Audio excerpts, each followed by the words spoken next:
台北南门中继市场今仔日正式开幕，台北市长郭文铁带头设市场做两角。远远的看到了，叫我赶快过来。哎呦，老客人一眼就认到他了，真的都买到跟家人一样。翻过来后来就找不到，刚找到。你找了很久。对啊，我说怎么不见了？我老婆说是这家。你看你蛮找得满头大汗。没关系，流汗是好。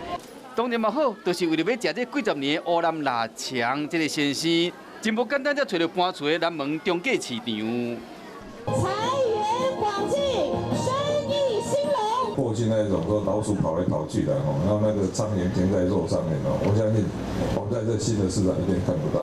试营运要满月的南门中继市场正式开幕，唔捌入灶开的台北市长郭文铁来这做中破西挂脆庵，亲身做两角。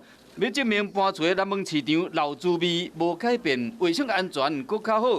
卖鱼货、卖海产的摊有全台湾第2台真空包装机，真空保存新鲜拢看会到。专门做食材点心的档头，特别做规排金金的玻璃柜啊。较早这的食材拢是放伫外口，即马拢是放伫这的玻璃柜啊内面。以前就是它没有隔，那有时候跟客人互动的时候会有一些口水啊什么的，现在完全不会。嘛无怪讲老主顾这忠心，一定要找到你，这不是真爱，什么是真爱？